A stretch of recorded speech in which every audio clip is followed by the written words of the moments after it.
To know someone's true intentions, ask these 5 questions. Stoicism, the ancient art of discernment. In the bustling marketplace of ancient Athens, a young merchant named Demetrius approached the Stoic philosopher Epictetus with a troubled expression. "Master," he said, "I have been deceived by those I thought were friends.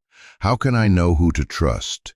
Epictetus smiled knowingly and replied, "The wise person does not merely listen to words, but observes actions. They ask questions that reveal the soul." This ancient wisdom remains profoundly relevant in our modern world. We live in an age of carefully curated personas, where social media profiles paint perfect pictures and first impressions are meticulously crafted. Yet beneath the surface, true intentions often tell a different story. The Stoics understood something fundamental about human nature. Words are cheap, but character reveals itself through specific patterns of thought and behavior. Today, we're going to explore 5 powerful questions rooted in Stoic philosophy that will help you discern someone's true intentions. These aren't superficial inquiries, but deep, penetrating questions that cut through pretense and reveal the authentic nature of those around you. Whether you're navigating professional relationships, forming friendships, or evaluating romantic partners, these questions will serve as your philosophical compass. The Stoics believe that wisdom begins with understanding reality as it truly is, not as we wish it to be.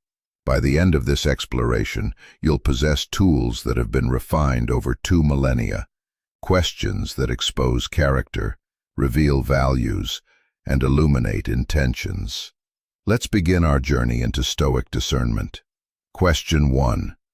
What do they do when no one is watching? The Stoic principle of intrinsic virtue. Marcus Aurelius, the philosopher-emperor, wrote in his Meditations, "Waste no more time arguing what a good man should be. Be one." This statement encapsulates a fundamental Stoic truth. Genuine virtue exists independent of audience or reward. It is not a performance, but a way of being. The Stoics distinguished between 2 types of behavior, that which stems from authentic character and that which arises from the desire for reputation. Seneca called this the difference between living for yourself and living for the crowd. When someone acts virtuously only when observed, they reveal that their morality is transactional. They're purchasing social approval with good deeds. Why this question matters?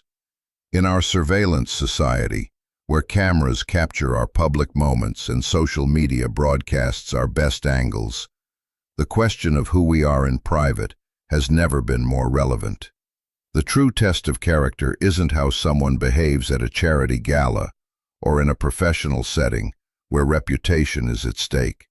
It's how they treat the waiter when their date isn't looking. It's whether they return the shopping cart to the designated area when the parking lot is empty.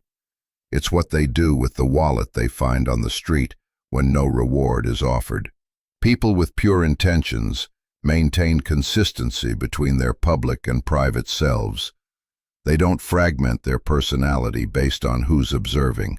This integrity, literally meaning wholeness, is the hallmark of Stoic character.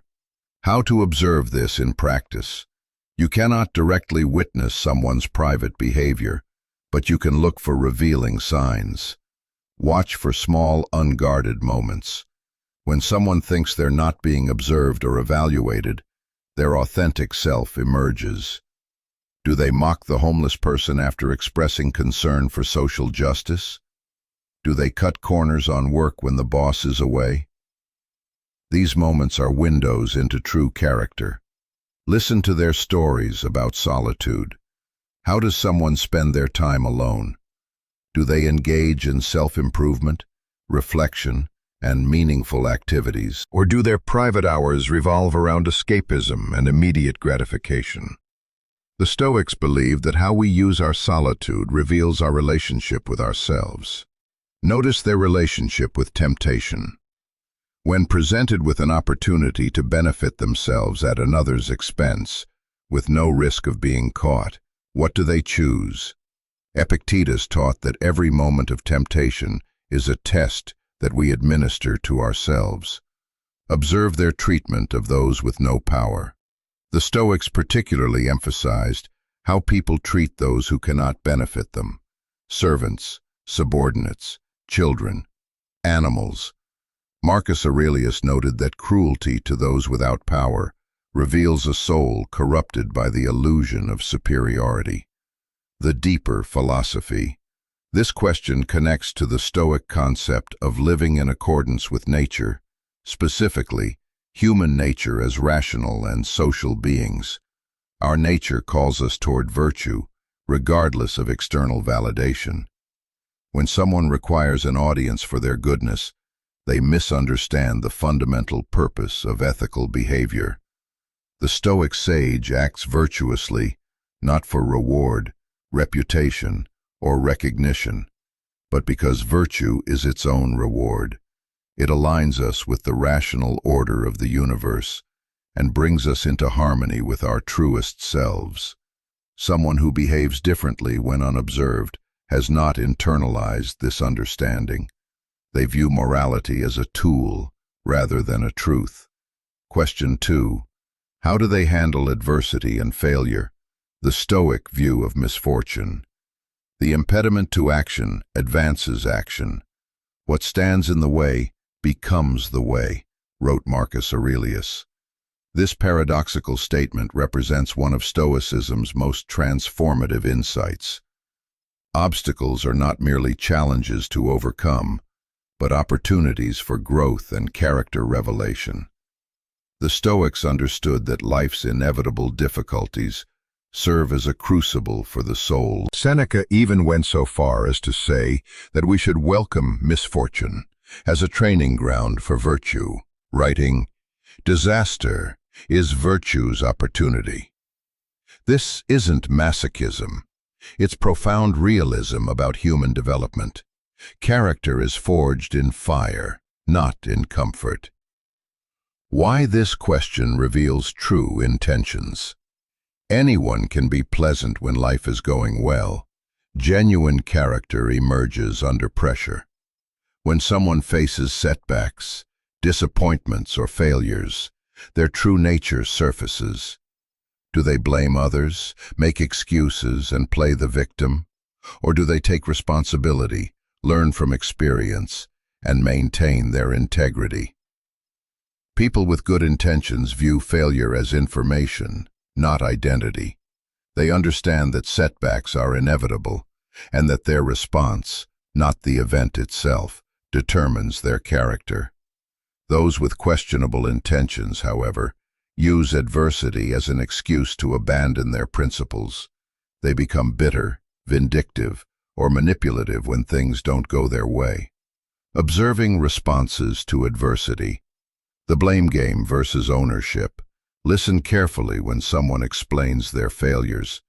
Do they consistently position themselves as victims of circumstances, bad luck, or other people's actions? Or do they acknowledge their role in outcomes and identify lessons learned? Epictetus taught that we must distinguish between what is within our control, our choices, reactions, and effort, and what is not, outcomes, other people's behavior, fortune. Those who grasp this distinction handle adversity with grace. Emotional regulation under stress.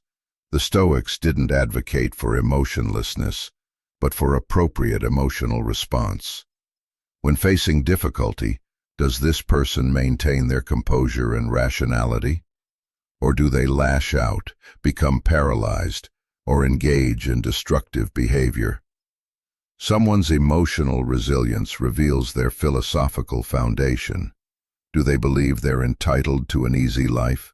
Or do they accept reality as it presents itself? Treatment of others during personal crisis. This is crucial. How does someone treat those around them when they're struggling? Do they remain considerate and fair? Or do they use their difficulties as justification for mistreating others?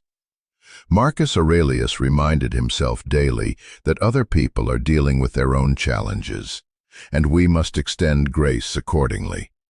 Someone who extends this same grace to others during their own hardships demonstrates authentic character. Recovery patterns. Everyone falls. Not everyone rises with dignity. Watch how quickly and thoroughly someone recovers from setbacks. Do they wallow indefinitely, nursing grievances and dwelling on injustice? Or do they process the experience and move forward, stronger and wiser? The Stoics believed that prompt recovery from adversity demonstrates both resilience and philosophical understanding.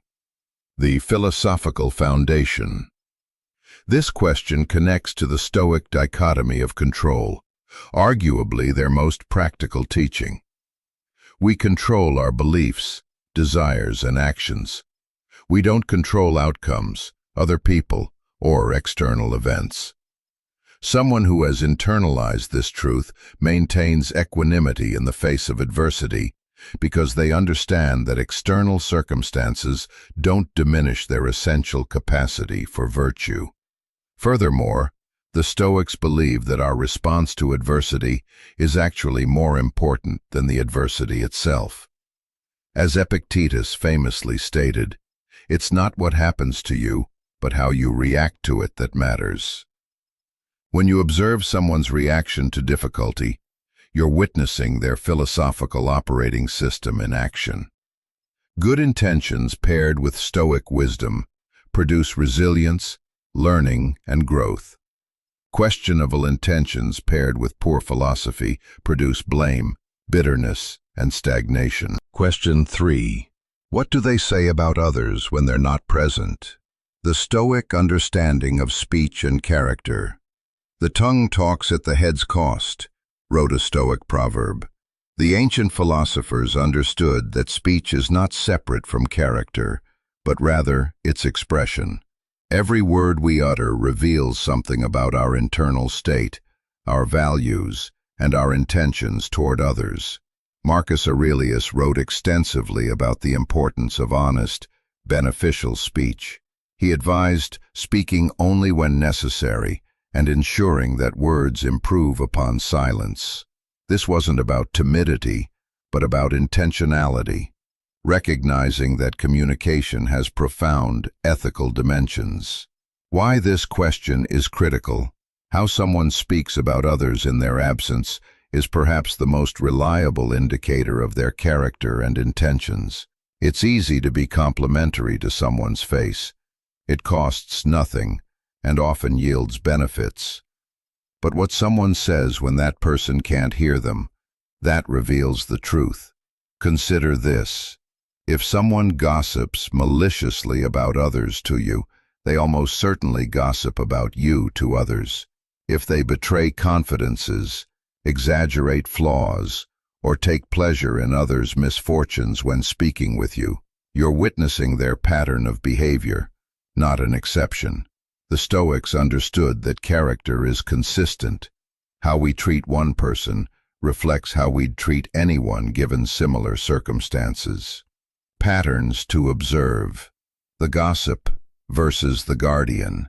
Some people collect and distribute information about others like currency. They relish sharing embarrassing details, speculating about private matters, and highlighting others' failings. This behavior reveals several concerning qualities: lack of respect for boundaries, enjoyment of others' difficulties, and willingness to betray trust. Contrast this with someone who guards others' privacy, speaks carefully about sensitive matters, and redirects gossip-laden conversations. Criticism style, constructive versus destructive. Everyone occasionally discusses concerns about others. That's normal and sometimes necessary. The question is how they do it. Do they criticize constructively, with genuine concern for helping the person improve? Or destructively, with an undertone of superiority and enjoyment? The Stoics believed in frank assessment of reality. including others' flaws, but always with the intention of improvement, never mere judgment. Generosity in interpretation. When discussing others' mistakes or questionable behavior, does this person extend charitable interpretation?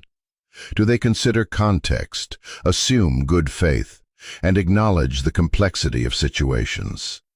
Or do they immediately assume the worst, attribute malicious motives, and rush to condemn? Marcus Aurelius regularly reminded himself to consider that others might have good reasons for their actions, even when those actions seem wrong. Celebration versus resentment. Pay particular attention to how someone discusses others' successes. Are they genuinely happy for those who achieve good things?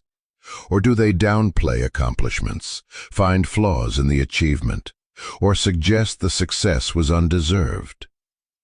Seneca noted that envy is one of the most self-destructive emotions because it turns others' good fortune into our own suffering. Consistency between absence and presence. This is the ultimate test. Does someone's description of a person match how they treat that person face to face? If they're warm and friendly in person, but critical and dismissive in private, you're witnessing strategic behavior, not authentic relationship. The Stoics valued authenticity and honesty above social smoothness. The deeper Stoic wisdom. This question connects to the Stoic virtue of justice, which encompasses our proper treatment of others. Justice requires that we recognize others' dignity, respect their humanity, and interact with them honestly. When someone speaks poorly of others behind their backs, they violate all three requirements. Moreover, the Stoics taught that we're all part of a larger whole, humanity, and that harming any part harms the whole, including ourselves. When we speak cruelly of others, we damage the social fabric that sustains us all. We also practice cruelty, strengthening that tendency within ourselves and making it more likely to express itself toward anyone, including those we currently claim to care about. Epictetus taught that we should speak as though the person we're discussing could hear every word. This isn't about political correctness or false niceness. It's about integrity and the alignment of our private thoughts with our public behavior. Question 4. Do their actions align with their stated values? The Stoic principle of coherence. Don't explain your philosophy. Embody it, Epictetus instructed his students. This directive captures a fundamental Stoic principle. Authentic philosophy is demonstrated through action, not articulated through words. The gap between what someone says and what they do is the space where hypocrisy, self-deception, and questionable intentions live. Marcus Aurelius constantly reminded himself not to theorize about being a good person, but to actually be one. He understood that intellectual understanding of virtue means nothing without practical application. In his meditations he wrote, "Waste no more time talking about great souls and how they should be. Become one yourself." Why this question exposes true intentions. Values expressed in words are easy and cost-free. Values demonstrated through action, especially when those actions require sacrifice, inconvenience, or courage, reveal what someone truly believes and intends. As the saying goes, show me your calendar and your bank statement, and I'll show you your priorities. Someone can claim to value family while spending no quality time with loved ones. They can profess to care about health while maintaining destructive habits. They can declare commitment to honesty while regularly engaging in deception. These contradictions reveal that their stated values serve as social presentation rather than lived reality. People with genuine intentions work continuously to align their actions with their values. They acknowledge their failings honestly and make concrete efforts to improve. They don't just talk about who they want to be, they take daily steps toward becoming that person. How to assess alignment. Track stated priorities against time allocation. The Stoics believe that time is our most precious resource. How someone spends their time reveals their actual priorities, regardless of what they claim. If someone says their family is their top priority, but works 70 hours per week and spends their free time on hobbies rather than with loved ones, their actions speak truth, while their words mislead. Observe reactions when values are tested. True values emerge under pressure. Someone who claims to value honesty faces their real test when lying would be convenient. Someone who professes to value courage confronts their truth when speaking up carries risk. These pressure points reveal whether values are authentic principles or mere aspirations. Notice patterns of convenience. Does this person uphold their values consistently or only when it's comfortable? For instance, someone might claim to value equality but treat service workers dismissively. They might profess environmental concern but make no personal lifestyle adjustments. These convenient values, held only when they require no sacrifice, indicate that the stated value serves image management rather than guiding actual behavior. Listen for rationalizations. When someone consistently explains why they couldn't live according to their stated values in specific situations, you're hearing evidence of misalignment. The Stoics understood that while we can't control all outcomes, we always control our effort and intention. Excessive rationalization suggests someone is more committed to excuses than to authentic change. Examine their response to feedback. When someone points out the gap between their stated values and actual behavior, how do they respond? With defensive anger and justification, or with honest acknowledgement and effort to change?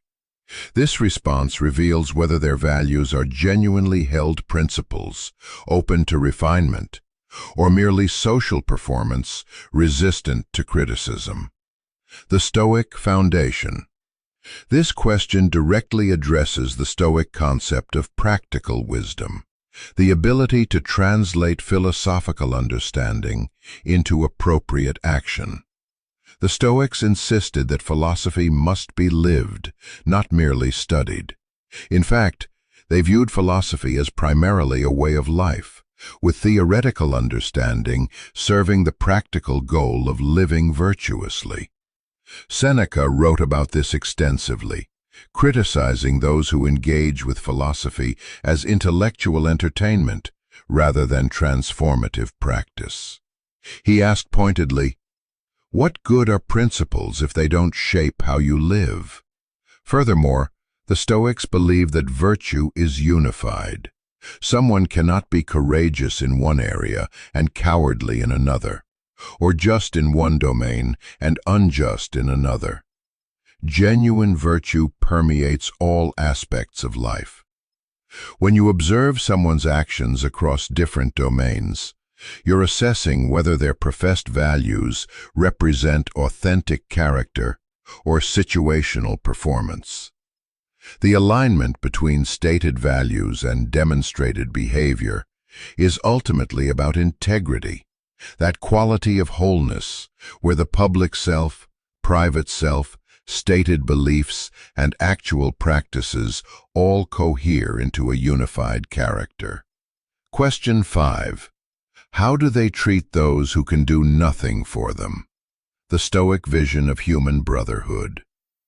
We are all limbs of one body, Marcus Aurelius reflected, expressing the Stoic doctrine of cosmopolitanism, the idea that all humans are part of a single, interconnected community. This wasn't abstract philosophy, but had immediate practical implications.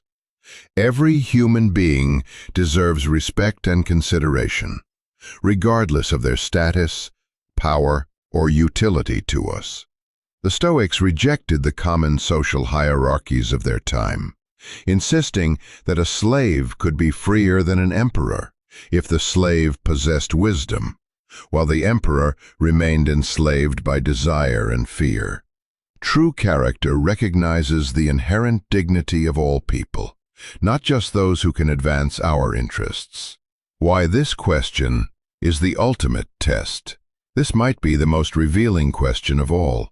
It's relatively easy to treat well those who have power over us, who can benefit us, or whom we need for our goals. Such treatment might stem from genuine goodness, but it might also arise from strategic calculation. The true test is how someone treats those who offer no advantage whatsoever, those who are powerless, invisible, or even burdensome. Do they treat the janitor with the same courtesy as the CEO? Do they acknowledge the existence of the homeless person or look through them?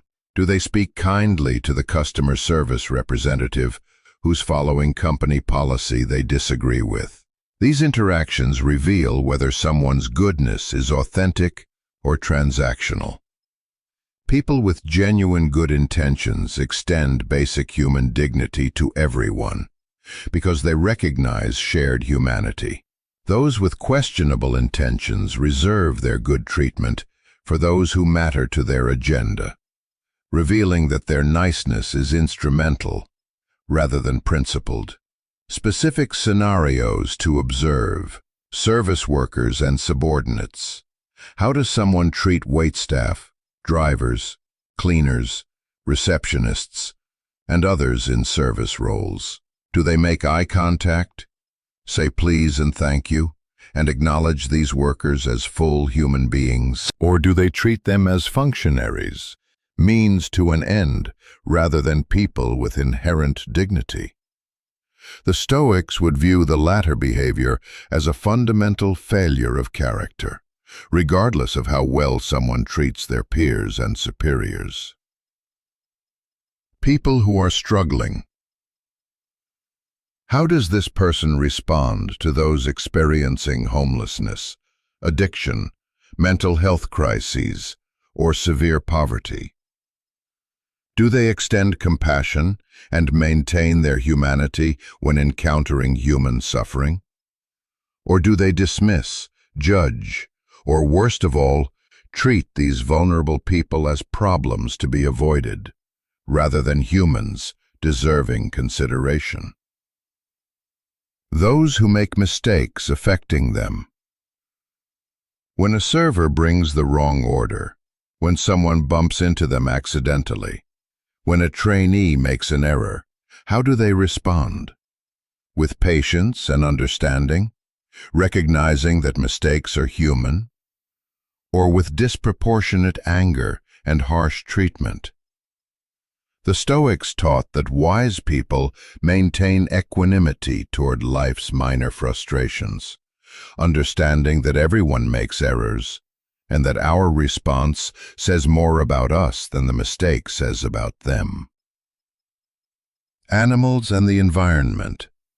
While not human, our treatment of animals and the natural world reveals our character.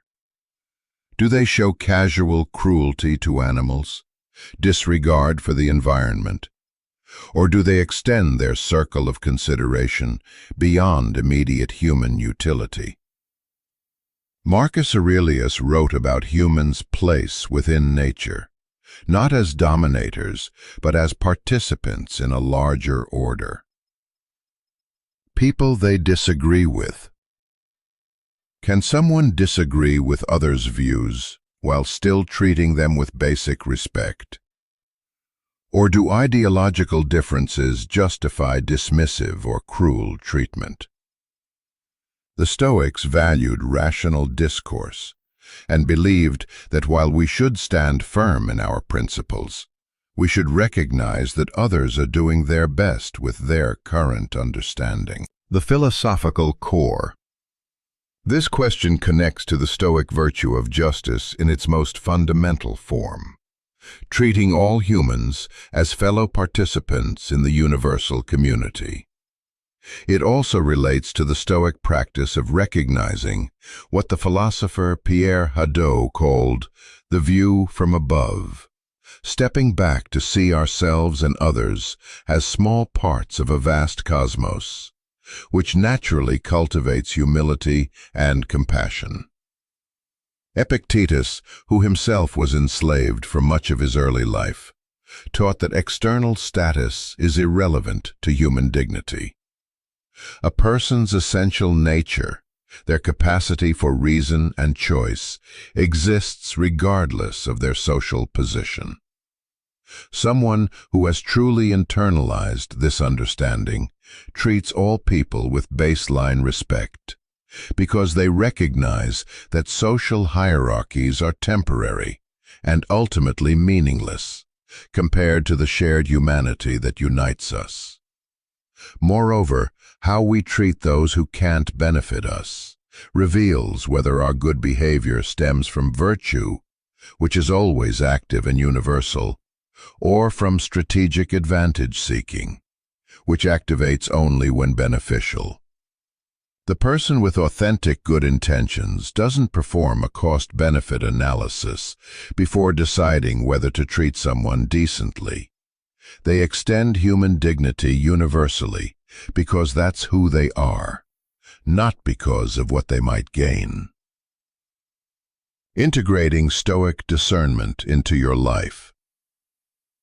As we return to that ancient marketplace where Demetrius sought Epictetus's wisdom on discerning true intentions, we can now appreciate the depth of the philosopher's response.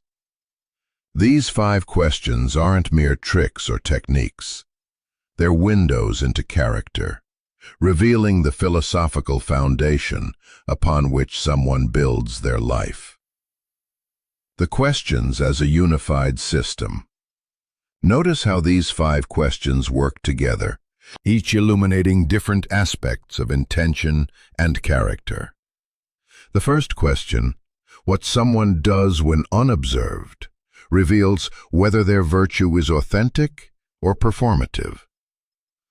The second question, how they handle adversity, shows whether their philosophy is robust or fragile, whether their character strengthens or crumbles under pressure.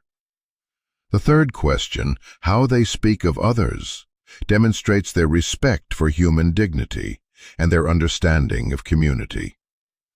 The fourth question, whether actions align with values, exposes the gap between aspiration and reality, between who they claim to be and who they actually are.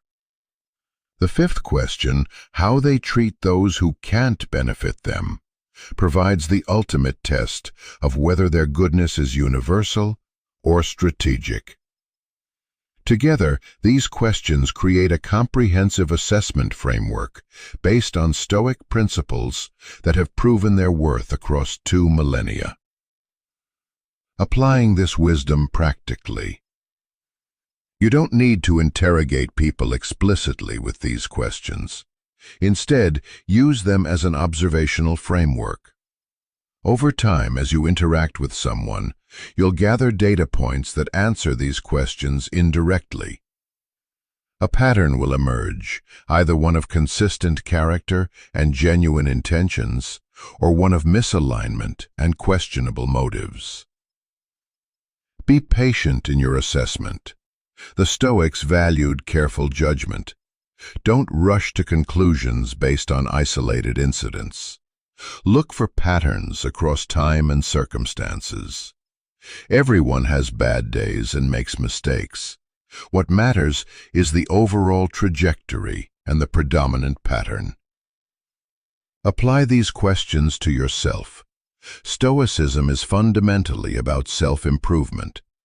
As you observe others through this lens, turn it inward. How do you answer these 5 questions? Where do you fall short of your own values? What work do you need to do? The highest use of this wisdom is not to judge others, but to improve yourself. Remember the Stoic perspective on other people. While these questions help you discern others' intentions, the Stoics also taught that we should recognize everyone's struggle to live according to reason. As Marcus Aurelius reminded himself, when you wake up in the morning, tell yourself, the people I deal with today will be meddling, ungrateful, arrogant, dishonest, jealous, and surly. But he continued by noting that these people act from ignorance of good and evil, and that we're all part of a shared humanity. The ultimate goal, wisdom and protection. The purpose of discerning others' true intentions isn't cynicism or suspicion. It's wisdom and appropriate boundary setting. The Stoics didn't advocate for naive trust, but they also didn't promote paranoid distrust. They sought clear-eyed assessment of reality as it is. When you accurately understand someone's intentions, you can invest your time and trust appropriately. You have limited time and emotional resources. Spending them on people with genuine good intentions enriches your life. Wasting them on those with questionable motives depletes you. Protect yourself from manipulation and harm. Not everyone wishes you well. Some people will exploit your good nature, waste your time, or actively work against your interests. Recognizing this reality early allows you to establish protective boundaries. Build relationships on solid foundations. Deep, meaningful relationships require mutual good intentions. When you accurately assess character, you can cultivate authentic connections with people whose values and intentions align with yours. Respond appropriately to different people. Not everyone requires the same response. The Stoics believed in treating people according to their nature. Someone with questionable intentions might still be someone you must interact with professionally, but now you can do so with appropriate caution rather than vulnerable openness. Final thoughts. The Stoic path. Epictetus concluded his teaching to Demetrius with this thought: above all, keep a close watch on yourself. That is your most important task. This remains true today.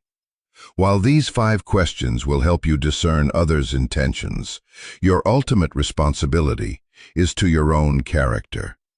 Ensure that if someone applies these 5 questions to you, you pass the test. Act virtuously whether or not anyone is watching, because virtue is its own reward. Handle adversity with grace and resilience, using obstacles as opportunities for growth. Speak of others with the same respect and care you'd show if they were present. Align your actions with your stated values, living your philosophy rather than merely professing it. Treat everyone with basic human dignity, regardless of their status or utility to you. In doing this, you embody the Stoic ideal, not merely identifying virtue in others, but cultivating it within yourself. This is the true wisdom Epictetus offered, and it remains as transformative today as it was 2,000 years ago.